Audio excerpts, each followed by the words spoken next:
ఆయల్ల మీరు అమ్మగారింటికి వెళ్ళాలన్నా, అమ్మవారిని దర్శించుకోవాలన్నా, యాదగిరి గుట్టకు పోవాలన్నా, భద్రాచలంలో రాముల వారిని దర్శించుకోవాలన్నా బస్సు పైసలు ఉండేటివి కావు.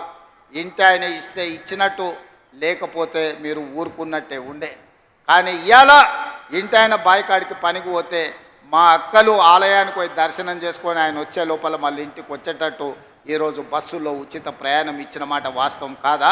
ఇవాళ నేను అడుగుతున్న మా ఆడబిడ్డల్ని, 200 యూనిట్లు మీ ఇళ్లలో ఉండే కరెంటు ఉచితంగా ఇస్తున్నామా లేదా? ఇవాళ తెలంగాణ రాష్ట్ర ప్రజలకు నేను చెప్పదలుచుకున్నా, 200 యూనిట్లు ఉచిత కరెంటు పేదవాళ్లకు, 50 లక్షల కుటుంబాలకు ఈనాడు తెలంగాణ రాష్ట్ర ప్రభుత్వం పేదవాళ్లకు అందుబాటులోకి తీసుకొచ్చిన మాట వాస్తవం కాదా? ఇవాళ అప్పుల పాలైన తెలంగాణలో 24 గంటలు ఉచిత విద్యుత్తు రైతాంగానికి అందిస్తున్న మాట వాస్తవం కాదా? అదేవిధంగా ఆడబిడ్డలకు 500 రూపాయలకే సిలిండర్ ఇస్తున్న మాట వాస్తవం కాదా?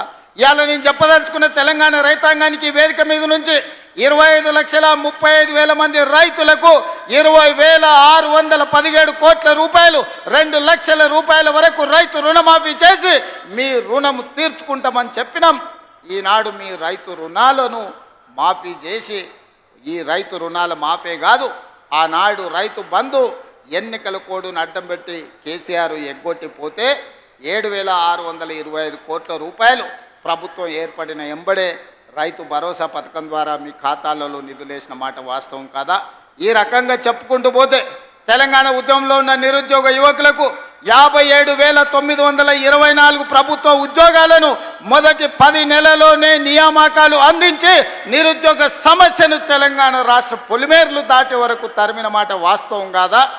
గత 10 రోజుల నుంచి ఈనాడు పాత్రికేయ మిత్రులను నేను అడగదలుచుకున్నా, హైదరాబాద్లో మీ ఇండ్ల పట్టాలకు భూములు ఇస్తే 10 ఏళ్ళ పట్టాల సర్టిఫికెట్లు మీకు చంద్రశేఖరరావు ఇయ్యలే. నేను వచ్చిన తర్వాత మీ కుటుంబాలను పిలిచి రవీంద్ర భారతిలో భోజనం పెట్టి మీ జర్నలిస్టులకు ఇండ్ల పట్టాలు నేను ఇచ్చిన మాట వాస్తవం కాదా? 10 ఏళ్ళు చంద్రశేఖరరావు మీకు అన్యాయం చేస్తే మీకు ఇండ్ల పట్టాలు ఇచ్చింది ఈ ప్రభుత్వం కాదా అని నేను అడుగుతున్నా.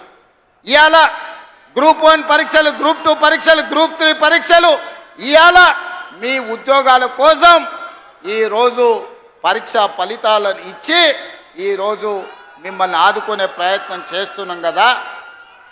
అందుకే ఒక్క నిమిషం ఉండండి, చూసిన దించండి. అందుకే ఈరోజు మీ సమస్యలను పరిష్కరించడం కోసమే ఈరోజు ప్రజాపాలన ప్రగతి బాటల పేరు మీద మీ ముందుకొచ్చి మీ దగ్గర నిలబడి మాట్లాడుతున్నాం. ఈరోజు నిరుద్యోగ సమస్యనే కాదు, మీ విద్యకు సంబంధించి టీచర్ల ప్రమోషన్లు 11,000 మంది ఈరోజు టీచర్ల నియామకాలు చేపట్టి పేదలకు విద్యను అందుబాటులోకి తీసుకురావాలని ప్రభుత్వం చేస్తున్న ప్రయత్నం నిజం కాదా అని నేను మిమ్మల్ని అడుగుతున్నా. మిత్రులారా, ఈరోజు రైతుల గురించి కానీ, మహిళల గురించి కానీ, విద్యార్థుల గురించి కానీ, నిరుద్యోగ యువకుల గురించి కానీ, తెలంగాణ సమాజంలో ఉన్న సమస్యల్ని పరిష్కరించడానికి పాత్రికేయ మిత్రుల నుంచి మొదలు పెడితే డాక్టర్లు, లాయర్లు, ఇంజనీర్ల వరకు ప్రతి ఒక్కరి సమస్యని పరిష్కరించడానికి ఈరోజు రాష్ట్ర ప్రభుత్వం ప్రయత్నం చేస్తున్నది. అందుకే ఆనాడు ధనిక రాష్ట్రంగా చంద్రశేఖరరావు గారికి అప్పచెప్పినాం, ఈరోజు దివాలా తీసిన రాష్ట్రంగా మా చేతికి అప్పచెప్పిండు. అందుకే మిత్రులారా, ఈరోజు ఈ సమస్యలు పరిష్కరించడానికి ఉన్నది ఉన్నట్టు వాస్తవాలను మీకు వివరించే ప్రయత్నం చేస్తున్నా. ఈరోజు రాష్ట్రానికి బడ్జెటు ఆదాయము తగ్గిపోయింది.